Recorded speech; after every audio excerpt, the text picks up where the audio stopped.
Hello जय हिंद बच्चों, एक बार फिर से स्वागत है आप सभी का टारगेट विद कपिल में। और ये इसका पार्ट 3 है ना। पार्ट 1 पार्ट 2 में हमने फिजिक्स के कुछ महत्वपूर्ण टॉपिक पर बात की थी जो बोर्ड में जरूर पूछे जा सकते हैं। ठीक वैसा ही आज का टॉपिक है जिसमें हमने महत्वपूर्ण 4 डेरिवेशन लिए हुए हैं और 100% गारंटी के साथ इनमें से कोई ना कोई डेरिवेशन 100% आपको देखने को मिलेगा, है ना। तो चलिए शुरू करते हैं बिना किसी देरी के। पढ़ तो आपने इनको लिए ही थे, बस हम आज की क्लास रिवीजन क्लास होगी, है ना। तो बिना किसी देरी के शुरू करते हैं और फटाफट इन चीजों को क्लियर कर लेते हैं। तो पहला कह रहा है अनंत लंबाई का एक समान आवेशित सीधा तार है और उसके निकट तुम्हें विद्युत क्षेत्र की तीव्रता निकालनी है। तो क्वेश्चन पढ़ करके सबसे पहले तो ये जजमेंट करना है कि ये क्वेश्चन है कहां से। तो अब तक मेरे ख्याल से समझ चुके होंगे, तो ये गॉस लॉ से है, यानी गॉस थ्योरम वाले चैप्टर से है। और गॉस थ्योरम में तुम गॉस की एप्लीकेशन का यूज करके इलेक्ट्रिक फील्ड ही तो ज्ञात करते थे, है ना। और उस इलेक्ट्रिक फील्ड को कैसे ज्ञात करते हैं, तो चलिए इधर देखते हैं। तो हमें एक वायर लेना है जिसकी लेंथ इंफिनिटी है, मतलब अनंत लंबाई का वायर है। तो अनंत लंबाई का एक वायर ले लेते हैं यार,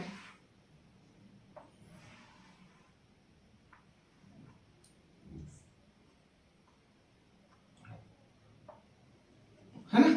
और कह रहा है कि इस पर चार्ज एक समान आवेशित वितरित है ना। तो हम धनावेशित चार्ज वितरित कर लेते हैं।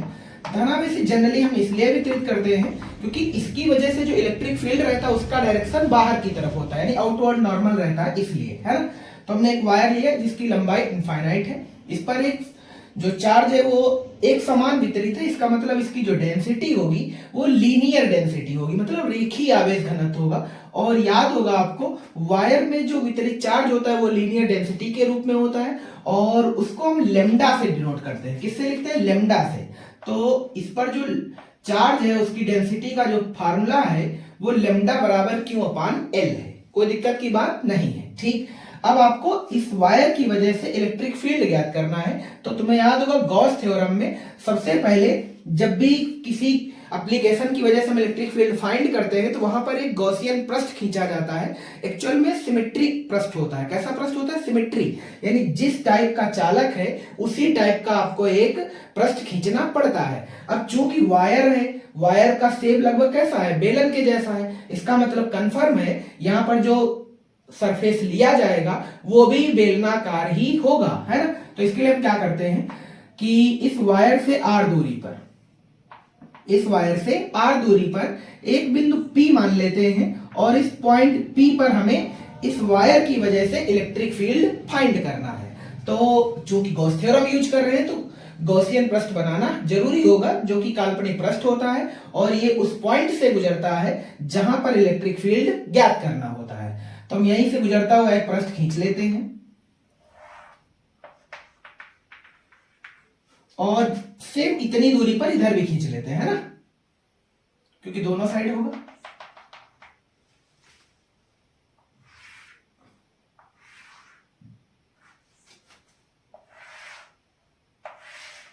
उम्मीद करते हैं सभी को बहुत अच्छे से समझ आ रहा होगा। और इस गॉसियन पृष्ठ की जो लेंथ है उसे मान लेते हैं कि L है, या ये कह लें कि इसकी जो हाइट है वो L है। बात क्लियर हो गई? बहुत बढ़िया। अब हम इस पॉइंट पर इलेक्ट्रिक फील्ड निकालने वाले हैं। गॉस लॉ ये कहता है कि हम इस संपूर्ण पृष्ठ पर गॉसियन पृष्ठ निकालने इलेक्ट्रिक फील्ड निकालने के लिए हमें उस पॉइंट का एक छोटा सा अवयव ले लेना चाहिए, छोटा सा पार्ट ले लेना चाहिए। तो चल, तो यहां पर मैं एक छोटा सा अवयव काट लेते हैं डीए का। इस टोटल बेलन का एरिया मान लेते हैं कि ए है। कितना है? ए है। यहां पर हमने एक छोटा सा एरिया ले लिया जिसका मैग्नीट्यूड डीए है, जिसका मैग्नीट्यूड डीए है, ठीक है। और इस डीए का जो एरिया वेक्टर है वो परपेंडिकुलर बाहर है, क्योंकि ये ओपन सरफेस है। ओपन सरफेस का एरिया वेक्टर आउटवर्ड नॉर्मल रहता है, ठीक है ना, ये नॉर्मल रहता है, ये कह सकते हैं, ठीक है। तो इसका जो एरिया वेक्टर है वो बाहर होगा, यानी जो वेक्टर डीए है वो यहां पर परपेंडिकुलर बाहर है। और चूंकि चार्ज धनावेश है तो इस पृष्ठ पर जो इलेक्ट्रिक फील्ड है उसका भी डायरेक्शन बाहर है और इलेक्ट्रिक फील्ड का मैग्नीट्यूड मान लेते हैं कि E है। इस छोटे से एरिया का जो एरिया वेक्टर है वो कितना हमने लिया? डीए, जिसका डायरेक्शन बाहर की तरफ है। यहां तक उम्मीद करते हैं किसी बच्चे को कोई दिक्कत नहीं होगी। ये तो हो गया इनके वक्राकार पृष्ठ। ये वाले पृष्ठ कैसे हैं बेलन के? वक्राकार पृष्ठ हैं। अगर हम इस बेलन के समतल पृष्ठों की बात करें, यानी ये वाला पृष्ठ या तो ये वाला पृष्ठ, कहीं पर भी ले सकते हैं, इसमें कोई दिक्कत नहीं। चलो हम यहाँ पे सेक्शन काट लेते हैं। ठीक ऐसा ही सेक्शन हम एक यहाँ पर काट लेते हैं और इमेजिन करते हैं कि यहाँ पर इलेक्ट्रिक फील्ड कितना है। तो चूंकि इसका सरफेस ऊपर है तो इसका जो एरिया वेक्टर रहेगा मुन्ना वो ऊपर की तरफ रहेगा, मतलब इसका जो डीए होगा वो बाहर की तरफ रहेगा। और चूंकि चार्ज धनावेशित है तो अगेन इस पॉइंट पर इलेक्ट्रिक फील्ड बाहर की तरफ रहेगा। और उम्मीद करते हैं यहां तक किसी बच्चे को कोई समस्या नहीं होगी। अगर आप ध्यान से देख पा रहे हो तो यहां और यहां में क्या अंतर है? तो यहां में ई और डीए के बीच का जो थीटा है वो 0 डिग्री, क्योंकि दोनों पैरेलल लाइनें हैं। और यहाँ ई और डीए में जो एंगल है वो 90 डिग्री, क्योंकि एक दूसरे के परपेंडिकुलर है। कोई दिक्कत तो नहीं? ठीक, अगर तुम ध्यान से देखो तो गुजरने वाले फ्लक्स का जो मैग्नीट्यूड निकालते हैं वो हम इस फार्मूले से निकालते हैं, फाई बराबर ई डीए से, फाई बराबर ई डीए कॉस थीटा से, ई डीए कॉस थीटा। तो ध्यान से देखो तो यहाँ पर थीटा 90 है, क्योंकि डीए और ई में कितना एंगल है? तो 90 डिग्री है। तो समतल पृष्ठों के लिए जो फाई होगा वो तो शून्य हो जाएगा। कितना हो जाएगा? शून्य हो जाएगा। तो कोई दिक्कत की बात नहीं है। अब मुझे जो भी कुछ करना है वो सब इस वक्राकार पृष्ठ के लिए करना है। क्लियर हो गया ना? शुरू कैसे करते हैं? जो लघु अवयव लिया है तुमने डीए, इस डीए से होकर गुजरने वाला वैद्युत फ्लक्स है ना। तो चलो हम अगेन यहीं से शुरू कर लेते हैं। तो इस लघु अवयव डीए से होकर गुजरने वाला जो वैद्युत फ्लक्स होगा उसको हम लिखेंगे डी फाई। क्या लिखेंगे? डी फाई बराबर vector E dot vector DA, dot vector DA. उम्मीद करते हैं यहां तक आया होगा। इस चीज को हम क्या लिख सकते हैं? हम इस चीज को लिख सकते हैं ई डीए कॉस थीटा। क्या लिख सकते हैं? ई डीए कॉस थीटा। चूंकि हम बात इस वाले पृष्ठ की कर रहे हैं तो हम इसे वक्राकार पृष्ठ कहेंगे। तो वक्राकार पृष्ठ के लिए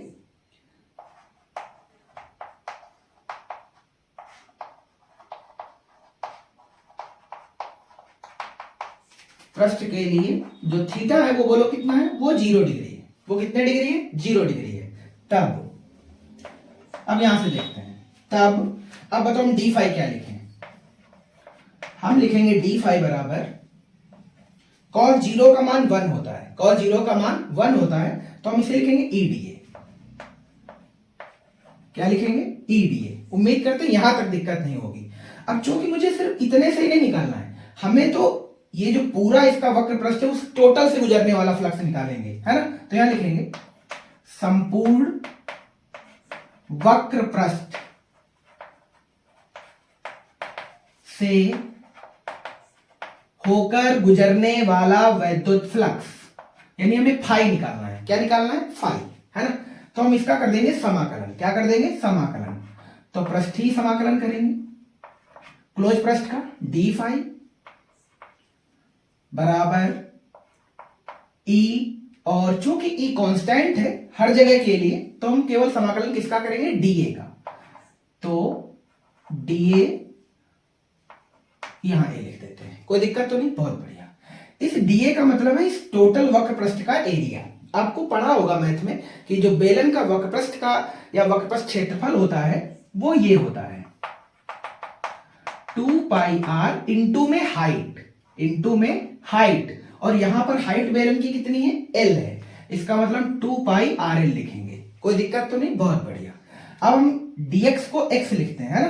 तो डी फाई को क्या लिखेंगे? फाई लिखेंगे। फाई बराबर ई तो कांस्टेंट टर्म है तो ई ही लिख देंगे। और डीए का आंसर कितना हो जाएगा? डीए का आंसर हो जाएगा 2 पाई आर एल। उम्मीद करते हैं यहां तक आया होगा। ठीक है ना। अब क्या करेंगे? चूंकि मुझे निकालना है ई। क्या निकालना है? ई। अब यहां पर हम पहले गॉस थ्योरम का यूज कर लेते हैं, गॉस नियम से। गॉस नियम याद होगा, फाई बराबर क्यू बाय एप्सिलॉन नॉट। तो फाई की जगह पर हम क्यू अपान एप्सिलॉन नॉट को पुट कर लेते हैं, बराबर ई 2 पाई आर एल, है ना। अब ध्यान से देखो तो मुझे यहां पर क्यू की सिर्फ वैल्यू पुट करनी है। क्यू की वैल्यू कहां से लाएंगे? तो चूंकि इस पर जो चार्ज वितरित था उसका डेंसिटी था वो लेमडा बराबर क्यू बाय एल था। तो हम यहां से क्यू अगर देखें तो Q बराबर जो निकलेगा वो लेमडा एल निकलेगा। क्या निकलेगा? Lambda L. इस चीज को हम यहां पर साइड में लिख करके कर सकते हैं, ठीक है ना। तो इस Q की जगह हम क्या लिख सकते हैं? Q की जगह हम लिख सकते हैं lambda L upon epsilon not बराबर ई 2 पाई आर एल। ठीक है ना। अब ध्यान से देखो तो एल से एल कैंसिल, मुझे निकालना है ई। क्या निकालना है? ई। तो 2πr बटे में आ जाएगा। इसे सही से आप ऐसे लिख सकते, देखो वास्तव में ये लिखा है lambda upon 2πr epsilon not, यही तो बचा क्योंकि 2πr बटे में आ गया है ना। अब हम इसे बस सही करके लिख रहे हैं, थोड़ा ऐसा ना तमीज से लिख दीजिए। तो तमीज से लिख रहे हैं 1/2π एप्सिलॉन नॉट इंटू में लेमडा बाई आर। ये अपना आंसर है, ये अपना आंसर है। पर यहां पर कुछ चीजें और चेंज करी जा सकती, वो क्या ध्यान से सुनना।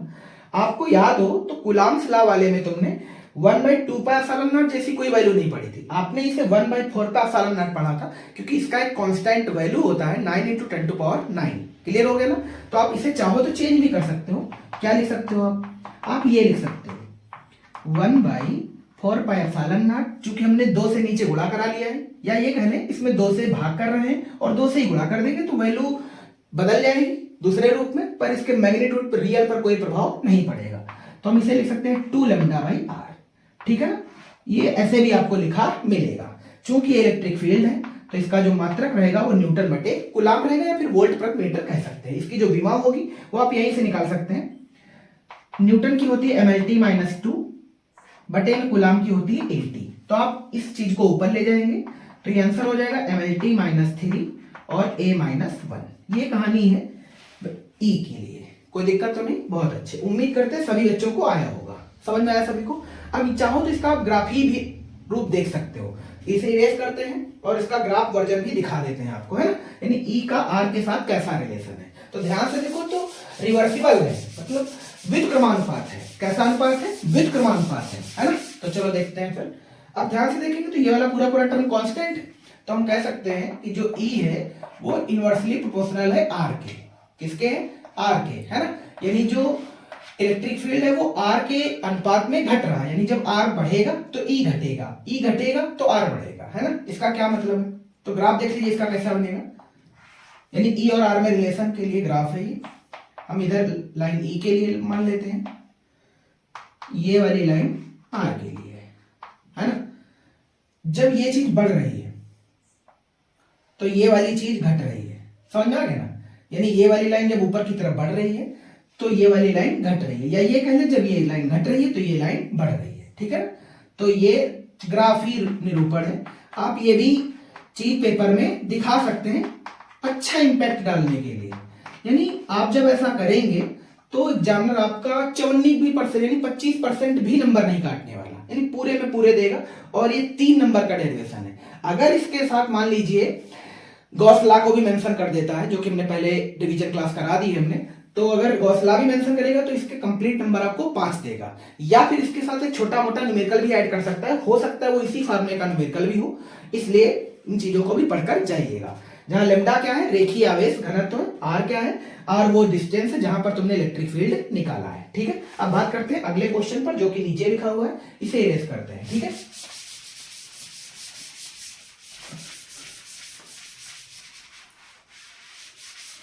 इस समय प्रैक्टिकल का टाइम चल रहा है थोड़ा, इसलिए क्लासें कम आ पा रही हैं। 1 तारीख को वाइवा सारे खत्म होते हैं, फिर आपको कम से कम हर दिन 2 क्लास तो दी जाएंगी। ठीक है। फिजिक्स केमिस्ट्री बायो मिला करके, ठीक है ना। तो वेट करिए, कोशिश करेंगे पूरी कि पूरा पेपर यही क्लासों से फंसे आपके पास। नेक्स्ट क्वेश्चन कह रहा है एक समान बाह्य विद्युत क्षेत्र में विद्युत विद्रोह को घुमाने में किया गया कार्य। तो हम क्या करते हैं, एक समान इलेक्ट्रिक फील्ड का एक डायग्राम बना लेते हैं, है ना। एक समान बाह्य विद्युत क्षेत्र का डायग्राम कुछ ये कहता है, इधर से बना लेते हैं, कि इसमें जो लाइनें हैं वो परस्पर समांतर हो और समदूरस्थ हो। कोशिश करेंगे।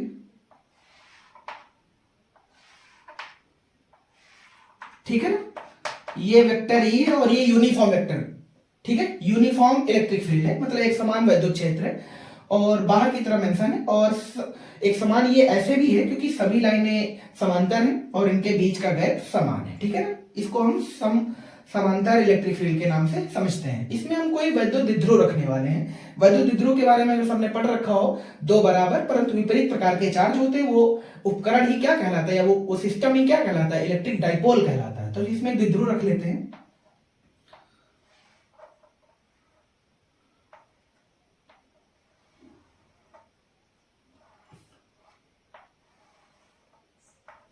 ठीक है, मान लेते हैं ये माइनस क्यू है और ये वाला चार्ज प्लस क्यू है। तुम्हें अगर सही से याद हो तो इनके बीच की दूरी 12 होती है, आपने पढ़ रखी होगी। और सपोज करते हैं कि ये इलेक्ट्रिक फील्ड से थीटा कोण पर है। कितने कोण पर है? थीटा कोण पर है, ठीक है ना।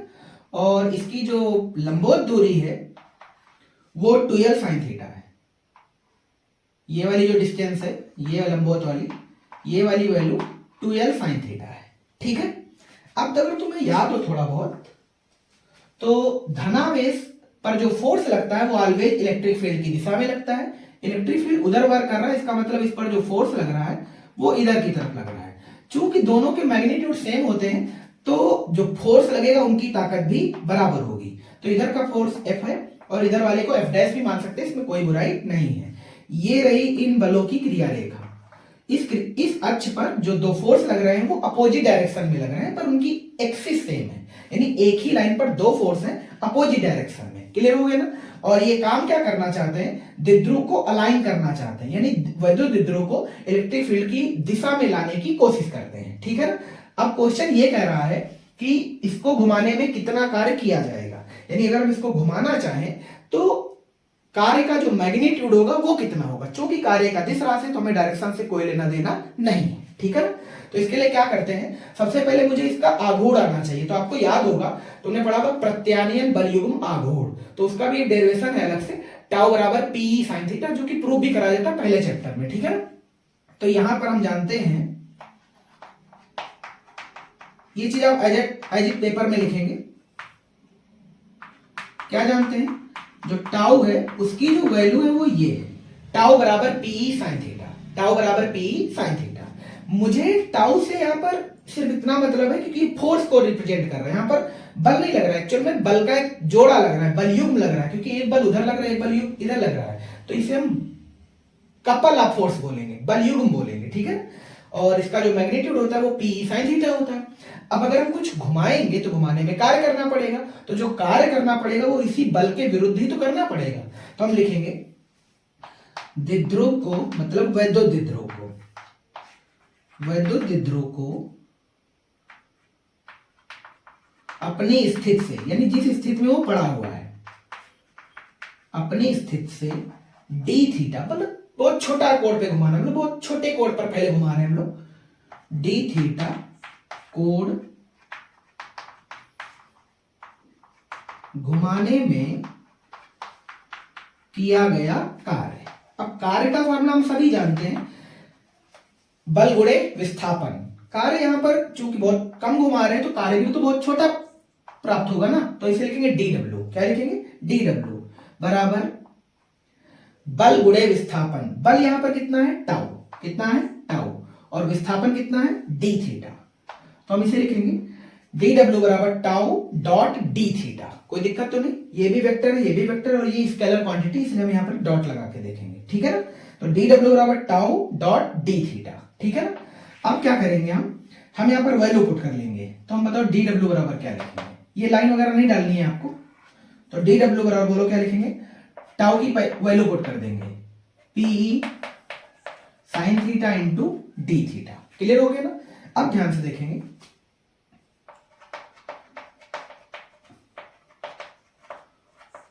अब द्विध्रुव को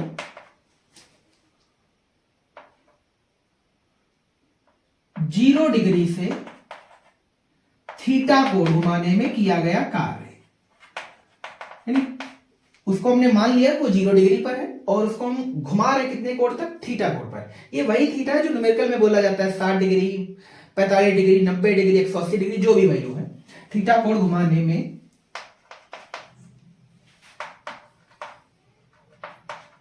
किया गया कुल कार्य, या कह लें संपूर्ण कार्य। समझ में आई बात? ठीक। तो हम इस वैल्यू का कर देंगे समाकलन।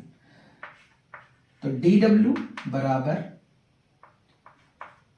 पी, चूंकि कांस्टेंट टर्म है, समाकलन इस वैल्यू का होगा वेरिएबल का, साइन थीटा इंटू में डी थीटा, ठीक है ना।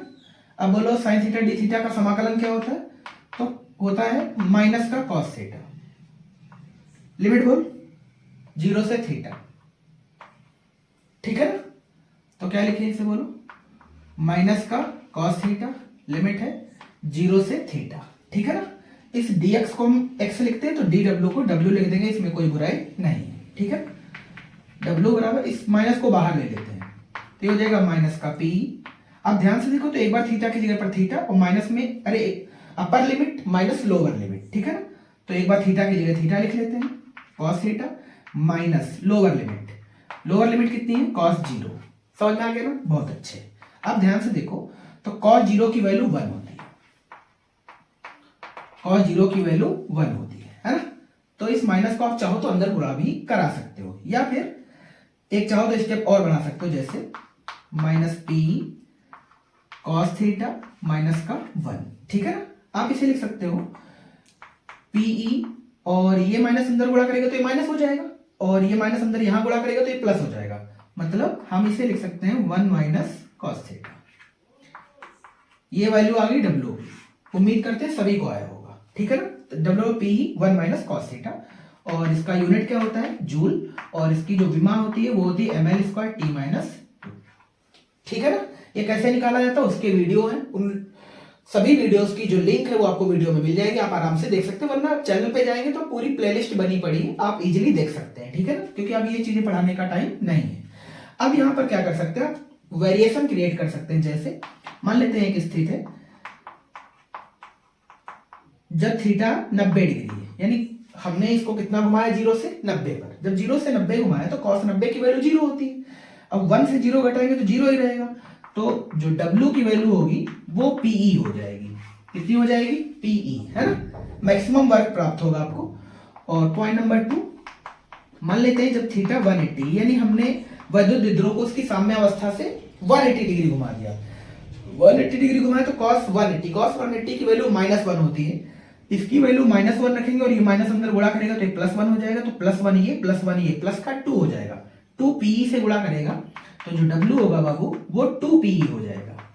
क्या हो जाएगा 2 PE। उम्मीद करते हैं आया होगा, ठीक है ना। ये कहानी थी एक समान बाह्य विद्युत क्षेत्र में वैद्युत विद्रोह को घुमाने में किया गया कार्य, W PE 1 minus cos theta. उम्मीद करते हैं क्लियर होगा, ठीक है ना। नेक्स्ट क्वेश्चन आप उधर पढ़ सकते हैं, और वो है विद्युत क्षेत्र की तीव्रता व विभव प्रवणता में संबंध। कमाल का डेरिवेशन है, छोटा ही है पर नंबर 3 दिलाने की ताकत रखता है, ठीक है ना। तो चलो इसे भी निपटाते हैं।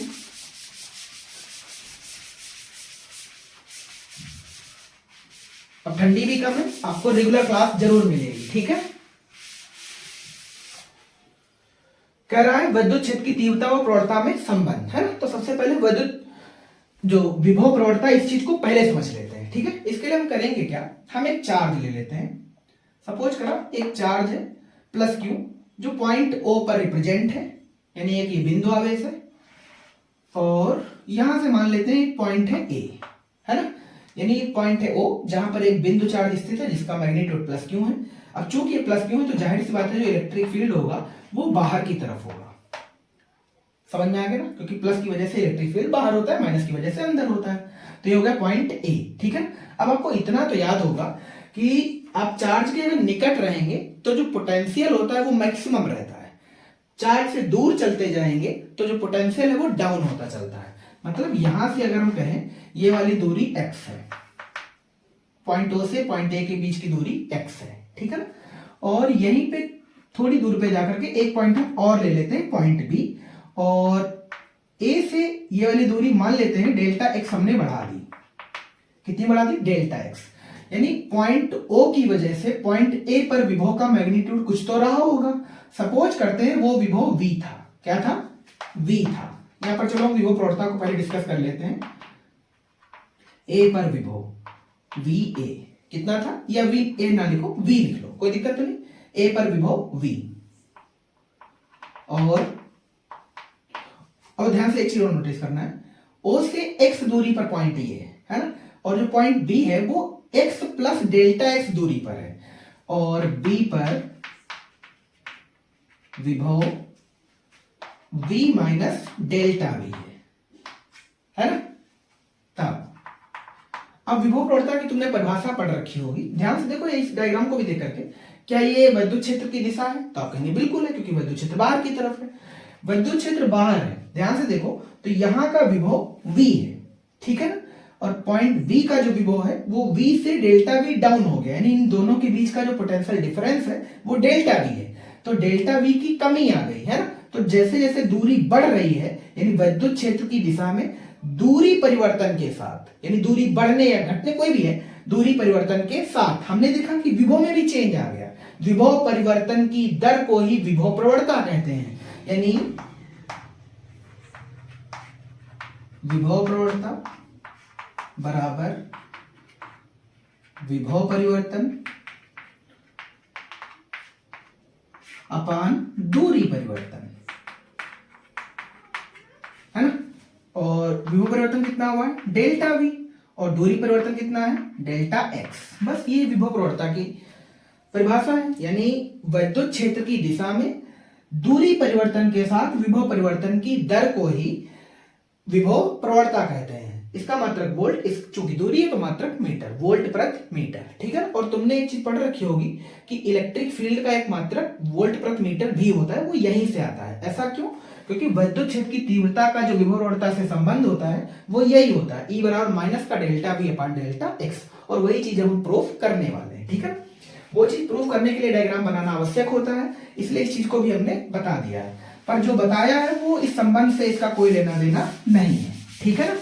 अब इसके लिए क्या करते हैं कि पॉइंट B पर हम एक चार्ज को अज्यूम कर लेते हैं। हमने मान लिया यहां पर एक टेस्ट चार्ज रखा जिसका मैग्नीट्यूड Q0 है, ठीक है ना। अब एक चीज समझ में आ रही होगी, ये चार्ज प्लस है, ये वाला चार्ज भी प्लस है, तो दो चार्ज सेम है, इसका मतलब यहाँ पर प्रतिकर्षण बल लगेगा। और प्रतिकर्षण बल कितना लगेगा, तो कूलाम का फोर्स है 9 × 10⁹ Q1 Q2 बटे r², चूंकि यहाँ दूरी x के हिसाब से तो x प्लस डेल्टा x का होल स्क्वायर हो जाएगा। पर वो मेंशन नहीं करना तो कोई टेंशन नहीं, पर हमें ये बताना है कि Q ने Q0 पर कितना फोर्स डाला।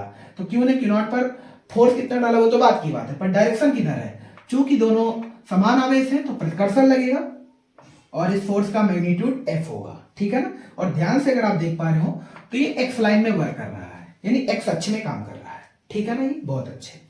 अब इस F की वैल्यू कितनी है, इस चीज को यहां पर लिख देते हैं, F बराबर Q0E, F बराबर Q0E। ये फार्मूला वहीं से है, E बराबर F अपान Q0 से, तो F बराबर Q0E हमने लिख दिया, ठीक है। अब ध्यान से देखो, तो इस चार्ज की वजह से इस चार्ज पर फोर्स बाहर की तरफ लग रहा है, पर हम इस चार्ज को पॉइंट A तक लाना चाह रहे हैं। इस Q0 चार्ज को पॉइंट B से पॉइंट A तक लाना चाह रहे हैं। जब यहां से यहां इसको लाएंगे तो जाहिर सी बात है काम करना पड़ेगा। क्या करना पड़ेगा, काम करना पड़ेगा। तो हमने कहा Q0 को बिंदु यहां पे लिख लेते हैं, Q0 को B से A तक लाने में किया गया कार्य, है ना। चूंकि चार्ज का मैग्नीट्यूड कम है, क्योंकि Q0 का मतलब ही यही है, तो जो वर्क है वो मान लेते हैं बहुत कम है, डेल्टा W बराबर कार्य बराबर बल गुणे विस्थापन। बल कितना है एक बात तो कंफर्म है, F। विस्थापन कितना है, यहां से यहां लाएंगे तो विस्थापन डेल्टा x ही तो होगा, तो डेल्टा x लिख लेंगे। पर यहां एक चीज थोड़ा सा समझने वाली, क्या ध्यान से सुनना, क्योंकि फोर्स एक वेक्टर क्वांटिटी है, फोर्स एक वेक्टर क्वांटिटी है। अगर फोर्स एक वेक्टर क्वांटिटी है तो अगर हम फोर्स की दिशा में ही विस्थापन को डिनोट करेंगे तो पॉजिटिव साइन के साथ लिखा जाएगा, है ना।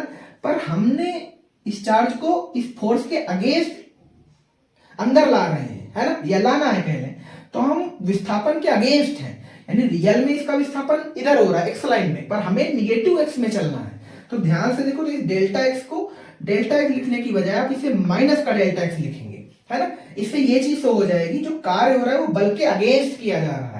बल एक्स लाइन में पॉजिटिव है, पॉजिटिव एक्स लाइन में वर्क कर रहा है, जबकि हम वर्क करा रहे हैं निगेटिव एक्स लाइन में। क्लियर हो गया भाई। तो डेल्टा W बराबर F और इनटू में माइनस का डेल्टा एक्स। माइनस क्यों लिखा समझ में आ चुका होगा।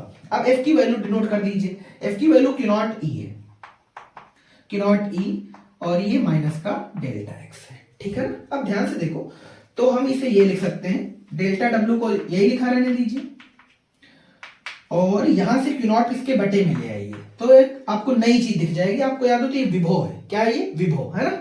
विभव बराबर, और ये अंदर बचेगा E और माइनस का डेल्टा x, है ना। अब ध्यान से, तो ये वाली वैल्यू डेल्टा V बन गई, क्या बन गई, डेल्टा V बन गई, बराबर E और माइनस का डेल्टा x, है ना। अब ध्यान से देखो तो delta we upon delta x ही तो विभव प्रवणता है और ये वैद्युत क्षेत्र की तीव्रता है और हमें इन दोनों के बीच ही तो संबंध चाहिए था। बिल्कुल यार, इसका मतलब हम ई बराबर लिख सकते हैं delta V upon delta x, वो भी काहे का, माइनस का। समझ में आया? बहुत बढ़िया। यहीं से वैद्युत क्षेत्र की एक तीव्रता का मात्रक जनरेट होता है जिसका मात्रक ये है वोल्ट प्रति मीटर। यानी जो वैद्युत क्षेत्र की तीव्रता का विभव प्रवणता से संबंध होता है वो निगेटिविटी से होता है। ठीक है ना, कोई दिक्कत तो नहीं। और ये निगेटिव साइन ये रिप्रेजेंट करता है कि वैद्युत क्षेत्र की दिशा में जो विभव है वो घटता है, दूरी बढ़ने के साथ घटता है, ये चीज याद रखनी है। दूसरी सबसे इंपॉर्टेंट चीज, जो विभव प्रवणता क्वांटिटी, चूंकि ये एक वेक्टर क्वांटिटी है, ई कैसी क्वांटिटी है, वेक्टर, इसका मतलब ये वाला जो मैग्नीट्यूड होगा इसका अनुपात delta we by delta x, ये भी एक वेक्टर क्वांटिटी है। मतलब विभव प्रवणता एक सदिश राशि जबकि विभव एक अदिश राशि है। मात्रक वोल्ट प्रति मीटर, आप विमा भी निकाल सकते हो।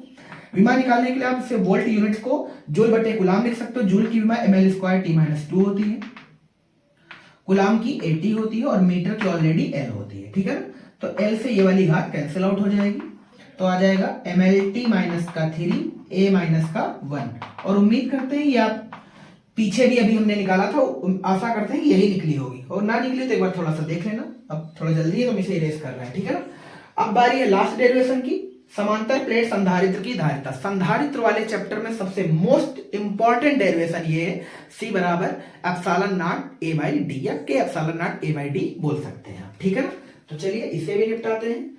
और ऐसे ही महत्वपूर्ण वीडियो के देखने के लिए आप चैनल को ज्वाइन भी जरूर कर लीजिएगा और अपने दोस्तों के साथ शेयर करना तो बिल्कुल भी ना भूलें। ठीक है ना, चलिए अब लास्ट है समांतर प्लेट संधारित्र की धारिता। वो सिंपल मतलब है कि जो प्लेट है वो एक दूसरे के कैसी है, समांतर, यानी एक ऐसा संधारित्र लेना जिसमें दो प्लेटें परस्पर पैरेलल है यानी समांतर है। तो दो प्लेटें ले लेते हैं। आप कई तरीके से इस डायग्राम को बना सकते हैं, चलो हम आपको जो इसका यूनिवर्सल तरीका है उससे बना के दिखा देते हैं।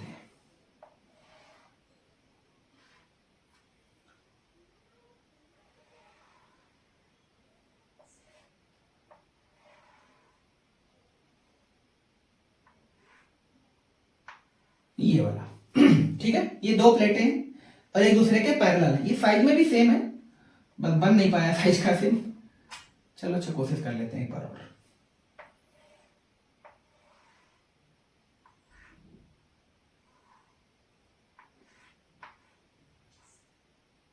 ठीक है, दोनों के एरिया सेम है, प्लेटों के नाम मान लेते हैं x और y हैं। ठीक, और दोनों धातु के स्टैंड पर जड़े हुए हैं। एक प्लेट सप्लाई से लगी है, ये एयर में नहीं है, इनके बीच एयर भी हो सकती है और इनके बीच परावैद्युत पदार्थ भी हो सकता है। दो कंडीशन पॉसिबल होंगी। एक को हमने जोड़ दिया एसी मेन से, इधर केवल मेन से लिख लो काम चल जाएगा, यानी एक प्लेट को हमने जोड़ दिया मेन से। तो मैं याद होगा संधारित्र में चूंकि एसी करंट बहता है तो हमने इसलिए एसी का सिंबल लगा दिया। और जो दूसरी प्लेट होती है वो जोड़ी जाती है अर्थ से, अर्थ का ये सिंबल ऐसे करके लिखा जाता है, अर्थिंग के नाम से जानते हैं आप। बात क्लियर हो गई? बहुत बढ़िया। अब जब मेन से हम एक्स को प्लेट को हमने जोड़ दिया तो इसकी जो सतह है ये वाली, ये धनावेशित हो जाती है। कैसी हो जाती है? धनावेशित। और तुमने घटना पढ़ी होगी वैद्युत प्रेरण। कौन सी घटना? वैद्युत प्रेरण। वैद्युत प्रेरण की घटना ये कहती है कि सामने वाली प्लेट अगर चालक है तो प्रेरण की घटना की वजह से अगर इस पर प्लस चार्ज है तो इसके सामने वाली प्लेट पर माइनस चार्ज चला जाएगा और सेम मैग्नीट्यूड के साथ। यानी अगर इस पर 5 कूलम चार्ज प्लस का है तो इसके सामने वाले फेस पर माइनस का 5 कूलम चार्ज आ जाएगा। कोई दिक्कत तो नहीं? बहुत बढ़िया। और ठीक इसकी बाहरी प्लेट पर प्लस चार्ज आ जाएगा सेम मैग्नीट्यूड के साथ। बात क्लियर हो गई? चूंकि ये वाली जो आउटर लेयर है वो अर्थ से जुड़ी हुई है तो यहां से इलेक्ट्रॉन निकल करके इस धनावेश वाले चार्ज को निरस्त कर देंगे, यानी पूरी तरह से खत्म कर देंगे। तो हम इस पर ये वाला चार्ज ना भी दिखाएं तो भी चलेगा, ये बात भी याद रखनी है। ठीक है, अब क्या करेंगे, यहाँ प्लस चार्ज या माइनस चार्ज, इसका मतलब अंदर एक वैद्युत बल रेखाओं की वजह से अट्रैक्शन आ जाएगा। क्या आ जाएगा? अट्रैक्शन। आपको पढ़ा होगा आपने कि वैद्युत बल रेखाएं धनावेश से ऋणावेश की ओर चलती है, पहले धनावेश से शुरू होकर के ऋणावेश पर समाप्त होती हैं। तो चलो इनको दिखा लेते हैं ऐसे, है ना, ये वाली चीज। ये इलेक्ट्रिक फील्ड लाइंस है, ठीक है, अंदर बिल्कुल पैरेलल है और बाहर कुछ ऐसे वीक टाइप बना सकते हैं, ये वाली चीज है ना। अगली सबसे इंपॉर्टेंट चीज, इनके बीच का जो डिस्टेंस है वो सपोज डी है और सवाल सिर्फ ये है कि अंदर इलेक्ट्रिक फील्ड का मैग्नीट्यूड क्या है। तो आपने पढ़ा होगा अगर दो प्लेटें अपोजिट चार्ज की हैं तो उनके बाहर इलेक्ट्रिक फील्ड जीरो रहता है। ऐसा क्यों होता है? तो आप थोड़ा सा पॉइंट को इमेजिन कर सकते हैं अगर आपने पढ़ा हो तो। मान लेते हैं यहाँ पर हम पॉइंट पी ले लेते हैं, ठीक है ना। पॉइंट पी पर प्लेट एक्स की वजह से जो इलेक्ट्रिक फील्ड होगा वो बाहर की तरफ होगा, मान लेते हैं वो E1 है, ठीक है ना। और माइनस की वजह से इसी पॉइंट पर जो इलेक्ट्रिक फील्ड होगा वो अंदर की तरफ होगा, उसका मैग्नीट्यूड E2 है। चूंकि इन दोनों के चार्ज बराबर हैं तो E1 और E2 के मैग्नीट्यूड सेम होंगे और एक ही लाइन पर अगर दो वेक्टर अपोजिट डायरेक्शन में हैं तो उनका जो नेट आंसर है वो दोनों का परिणाम दोनों का जो अंतर के योग के बराबर होगी। तो अंतर इनका E1 E2 चूंकि मैग्नीट्यूड में बराबर है तो यहाँ पर जो P पर इलेक्ट्रिक फील्ड जनरेट होगा वो जीरो हो जाएगा, मतलब इसके बाहर इलेक्ट्रिक फील्ड जीरो है। तो जो भी इलेक्ट्रिक फील्ड है वो अंदर है, बाहर इलेक्ट्रिक फील्ड नहीं है, ठीक है ना। अब अंदर इलेक्ट्रिक फील्ड कितना इस चीज को ही तो लिखना है तुम्हें, और हमें एक्चुअल में ज्ञात क्या करना है, समांतर प्लेट संधारित्र की धारिता। धारिता के लिए सूत्र आप सबने पढ़ रखा होगा, C बराबर Q/V, C बराबर Q/V। अब ध्यान से सवाल को अगर देखो डेरिवेशन को, तो Q तो ऑलरेडी है इसमें, क्यों है, मेन चीज क्या है V, आपको V निकाल के लाना है। अगर V कहीं से निकाल के ले आओ तो आपका डेरिवेशन सॉल्व हो जाएगा। और समझ लेते हैं, हमने सपोज करा कि इनके एरियाज A है, दोनों के एरिया सेम है और चूंकि याद हो तुम्हें तो एरिया में भरे चार्ज का जो डेंसिटी होता है वो पृष्ठीय आवेश घनत्व कहलाता है, उसको हम सिग्मा से लिखते हैं। कैसे लिखते हैं? सिग्मा से। और इस सिग्मा की जो वैल्यू होती है वो Q/A होती है, ये भी आगे आपको लिख देंगे, ठीक है।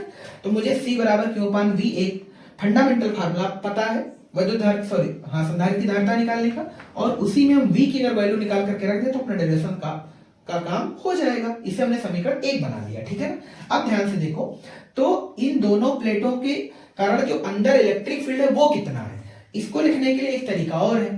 अगर हम अंदर निर्वात मानेंगे तो K नहीं आएगा, अगर निर्वात की जगह परावैद्युतांक मान लेंगे तो फिर K भी आ जाएगा। K मतलब ये जल, कागज, तेल कुछ भी हो सकता है, कांच, मोम, बहुत एक्स्ट्रा रद्दी वगैरह कुछ भी हो सकता है। और मेरे ख्याल से आपने तो कभी जो घरों में पंखा में कैपेसिटर लगा रहता है उसको तो कभी तोड़ा ही होगा, तो तुमने देखा होगा एक अंदर प्लेट निकलेगी और उसके बीच में सब कागज भरा पड़ा रहता है। जो कागज भरा है एक्चुअल में वही परावैद्युतांक है, ठीक है ना। चलो देखते हैं अब इसके बीच परावैद्युतांक भी और इसके अंदर का इलेक्ट्रिक फील्ड लिखना है। तो दो प्लेटें अपोजिट अगर चार्ज की हैं और उनके पृष्ठीय आवेश घनत्व सेम है तो इनकी वजह से जो इलेक्ट्रिक फील्ड होता है इनके बीच, उसके लिए जो सूत्र होता है वो ये होता है। ये भी आपने जो समान आवेशित अचालक चादर के निकट विद्युत क्षेत्र की तीव्रता पड़ी होगी उसमें ये चीज आती है, ठीक है। E बराबर sigma by K epsilon not, ये इसके अंदर का मैग्नेटिक इलेक्ट्रिक फील्ड है, ठीक है। अब क्या करने वाले हैं हम अब सिग्मा की वैल्यू लिखने वाले हैं। सिग्मा की वैल्यू कितनी है, तो अभी चीज यही तो बता रहे थे, याद होगा लाइन में चार्ज है तो लेमडा बराबर Q/L और किसी पृष्ठ में चार्ज है तो Q/A, है ना। तो इस सिग्मा की जगह हम Q/A लिखने वाले हैं। तो E बराबर बोलो क्या हो जाएगा, Q/K एप्सिलॉन नॉट A, क्योंकि हमने सिग्मा की जगह Q/A का इस्तेमाल कर लिया, कोई दिक्कत तो नहीं, बहुत बढ़िया यार। E बराबर Q और अपान में K एप्सिलॉन नॉट A, ठीक है ना। अब बात करेंगे हम इस इलेक्ट्रिक फील्ड की वजह से यहाँ पर एक वोल्टेज जनरेट हो जाएगा और उस वोल्टेज की वैल्यू क्या होगी। तो अभी जो ये वाला फार्मूला पढ़ाया था ये वही चीज है, आपने ये फार्मूला पढ़ा था अभी, E बराबर डेल्टा V अपान डेल्टा X। यहां पर मुझे V की वैल्यू लिखनी, तो ध्यान से, तो E इंटू डिस्टेंस, तो E और डिस्टेंस यहां पर कितनी है D, यहां पर डेल्टा X नहीं है, यहां पर D है, तो डेल्टा X की जगह पर यहां पर हम क्या लिख लेंगे, D लिख लेंगे। क्या लिख लेंगे? D। उम्मीद करते आया होगा, ठीक है ना। इसे मान लो बना लिया हमने समीकरण नंबर 2। अब इस समीकरण 2 से E का मान उठा करके यहां पर रख देंगे। तो ध्यान से देखो क्या हो जाएगा, Q K epsilon not AD, बात क्लियर हो गई। सॉरी D यहां नहीं आएगा, D मल्टीपल में जाएगा, समझ में आ गया ना, ठीक। क्योंकि E की वैल्यू हमने ये वाली रख दी ऊपर से समीकरण 2 से, और D ऑलरेडी इसमें गुणे में लिखा हुआ है तो इसको भी एज इट उतार दिया है, ठीक। अब क्या करेंगे, V का या मान समीकरण 1 में रखने पर कहां रखेंगे, एक में, और एक समीकरण हमने पहले ही बना दी थी, C बराबर Q अपान V, है ना। तो यहाँ से C की वैल्यू सीधा निकल आएगी, तो Q तो Q रहेगा यार, इसको एज इट लिख लीजिएगा, और V की वैल्यू ये है, तो V की value Q upon K epsilon not A और ये D, समझ में आ गया ना। तो ध्यान से देखो, तो Q से Q कैंसिल और ये वाला टर्म ऊपर चला जाएगा, तो C बराबर K एप्सिलॉन नॉट A और बटे में क्या आ जाएगा D।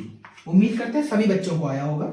और ये फार्मूला समांतर प्लेट संधारित्र का तब है जब अंदर एक पदार्थ भरा है परावैद्युतांक, है ना। C ये हमने पैरेलल का साइन बना दिया, K epsilon not A by D। अगर मान ली अंदर निर्वात है, क्या है निर्वात, निर्वात के लिए आप सभी जानते हैं K की वैल्यू 1 होती है, K की वैल्यू 1 होती है, तो इसी फार्मूले को हम लिख लेते हैं C नॉट। C नॉट बराबर फार्मूला हो जाता है epsilon not A by D। समझ में आ गया ना सभी को। अब चाहो तो यहां से K का रिलेशन का भी एक सूत्र निकाल सकते हैं, जैसे अगर तुम ध्यान से देखो तो ये C जो है वो KC नॉट लिखा है, क्या लिखा है C बराबर KC नॉट। ध्यान से देखो कैसे, K तो K ही रहेगा और C नॉट की जो value epsilon not A by D है, तो C का एक सूत्र निकल गया, K का एक फार्मूला निकल के आ जाएगा C बाई C नॉट। यानी अगली बार अगर आपको माध्यम की धारिता दी जाए और निर्वात की धारिता दी जाए तो आप परावैद्युतांक की वैल्यू बता सकते हैं, इसके भी बेसिक न्यूमेरिकल आते हैं, ठीक है। इसका जो मात्रक होता है वो कूलाम बटे वोल्ट होता है, और इसका जो SI यूनिट मात्रक है वो फैरेड है, क्या है फैरेड या फैरेड, कोई दिक्कत तो नहीं, बहुत बढ़िया। आप इसकी विमा भी निकाल सकते हो, कूलाम बटे वोल्ट। अब ध्यान से, तो कूलाम वोल्ट की वैल्यू होती है जूल बटे कूलाम, जूल बटे कूलाम, तो कूलाम ऊपर चला जाएगा, तो एक्चुअल में ये वैल्यू कूलाम स्क्वायर हो जाएगी विमा निकालने के लिए, तो हम लिखेंगे A स्क्वायर T स्क्वायर, क्योंकि कूलाम की AT होती है, तो कूलाम स्क्वायर की A स्क्वायर T स्क्वायर, और बटे नीचे जूल बचेगा, जूल बचेगा तो जूल की वैल्यू होती है ml स्क्वायर T माइनस 2। अब ध्यान को कुछ करना है, बस नीचे के अक्षरों को ऊपर ले चलना है यार, तो m माइनस 1 हो जाएगा क्योंकि m पर एक घात है, l पर 2 घात है तो l माइनस 2 हो जाएगा, t पर 2 घात है माइनस ऊपर जाएगा प्लस 2 तो t 4 हो जाएगा, और a स्क्वायर ऑलरेडी इसमें लिखा हुआ है। बात क्लियर हो गई ना ये। तो ये फार्मूला था समांतर प्लेट संधारित्र की धारिता का, जिसमें ये माध्यम के परावैद्युतांक के साथ है और ये निर्वात के साथ है, जिसका K के साथ भी रिलेशन है, C बराबर KC नॉट, या K बराबर कह सकते हो C बाई C नॉट, जिसमें C माध्यम की वैद्युत धारिता है और C नॉट निर्वात के लिए वैद्युत धारिता है, ठीक है। और कुछ इंपॉर्टेंट चीजें सुन लीजिएगा, इधर इरेज करते हैं इतनी चीज, फिर यही बात बता देते हैं। इस फार्मूले से आप C की डिपेंडेंसी भी देख सकते हैं, ठीक है ना।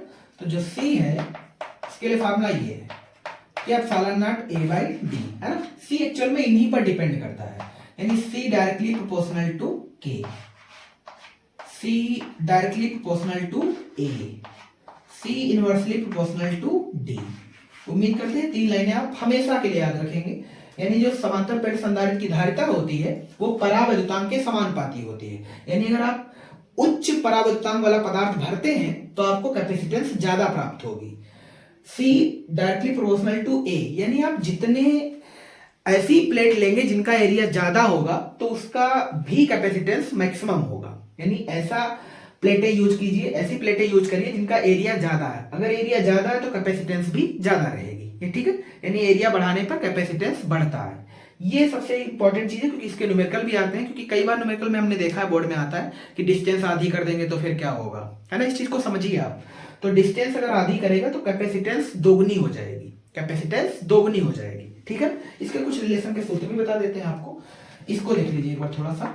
C1 चूंकि C inversely proportional to 1 by D है, तो हम इसे लिखेंगे C1 बाई C2 बराबर में D2 बाई D1, ठीक है ना। इस चीज को भी याद रखिएगा, और ये V2 अपान V1 के रूप में होता है, ऐसा इसलिए क्योंकि C बराबर Q अपान V होता है, अगर हम Q को कांस्टेंट कर दें तो ये वाली वैल्यू 1 बाई V के रूप में आ जाएगी। बात क्लियर हो गई ना ये। तो इनके रिलेशन में ये वाला फार्मूला बहुत कैरी करता है, एक दो न्यूमेरिकल तो धड़ाम से इससे निकलता है, ठीक है ना। तो आज की महत्वपूर्ण क्लास में उम्मीद करते हैं 4 डेरिवेशन आपको सही लगे होंगे और सरल भी। हमने बहुत कठिन कोई काम नहीं किया, हमने सिर्फ उतने ही मटेरियल पे चर्चा करी है जितना बोर्ड में कंटेंट लिख करके आने वाले हैं, ठीक है ना। हमने बहुत ज्यादा एक्स्ट्रा कोई बात नहीं की है, और ऐसे ही महत्वपूर्ण वीडियो आपको आते रहेंगे। क्लासें आपको 15 फरवरी तक कंटिन्यू देखते रहना है, आप महत्वपूर्ण क्लासें इधर से देख सकते हैं, ठीक है ना। और वीडियो पसंद आए तो यार अपने दोस्तों के साथ शेयर करना मत बोले यार, बताना ना पड़े, है ना। ठीक है, थैंक्स फॉर वॉचिंग, जय हिंद।